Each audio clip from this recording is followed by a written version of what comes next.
अध्यक्ष जी, मैं आपकी धन्यवादी हूँ कि आपने मुझे रेलवेज अमेंडमेंट बिल 2024 पर अपने विचार रखने का मौका दिया। माननीय रेल मंत्री श्री अश्विनी वैष्णव जी द्वारा प्रस्तावित इस बिल का मैं स्वागत करती हूँ।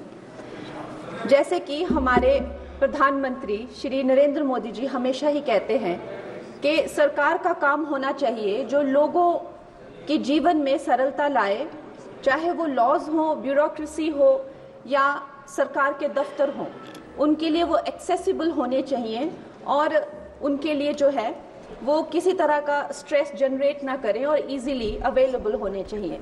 निश्चय ही ये जो बिल है इस उद्देश्य में जो है वो सफल होता है और इसके अंतर्गत जो है 1905 में जो रेलवे बोर्ड एक्ट था उसको 1989 में जो रेलवे एक्ट है उसमें क्लब किया जा रहा है। निश्चय ही इस तरह के जो एक सिंगुलर लॉ बनाकर जो है वो आई फील कि हमारे जो साधारण मानवीय हैं उनके लिए बहुत ही इजीली अवेलेबल होंगे, एक्सेसिबल होंगे, इसीलिए मैं इसका स्वागत करती हूँ।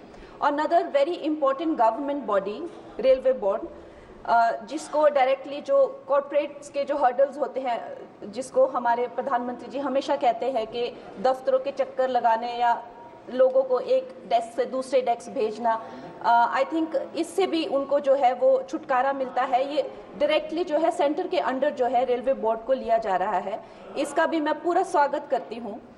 और उसके साथ ही वंदे भारत की जो हमारी जो ट्रेन्स हैं वो हमारे लिए आत्मनिर्भर भारत आधुनिकीकरण का एक बहुत बड़ा, एक प्रभावशाली उदाहरण, एक चिन्ह बनकर आई हैं सामने। और जब 68 वंदे भारत जो है भारत को दी गई थी तो उसमें से एक वंदे भारत हमारे हिमाचल जैसे छोटे से प्रदेश को भी दी गई थी, ऊना शहर में।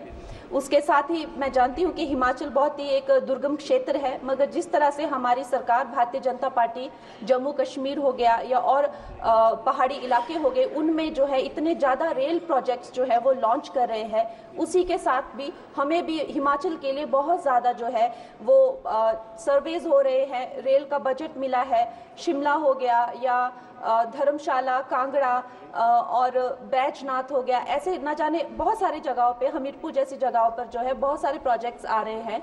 लेकिन मैं माननीय मंत्री जी का ध्यान मैं मंडी क्षेत्र की तरफ लाना चाहूँगी। एक्चुअली मंडी क्षेत्र 60 to 70% ऑफ जो हिमाचल का जियोग्राफिक एरिया है वो मंडी क्षेत्र में ही आता है। और हमारा जो क्षेत्र है उसमें अभी तक इस तरह का ना कोई सर्वे हुआ है ना सुविधा है।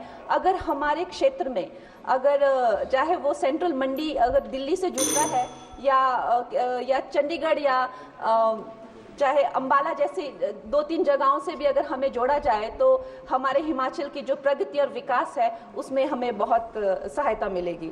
और उसके साथ ही मैं बहुत बहुत बधाई देती हूँ हमारे मंत्री जी को for 2024 railway amendment bill. Thank you. Shri Shyam सुंदर बादल।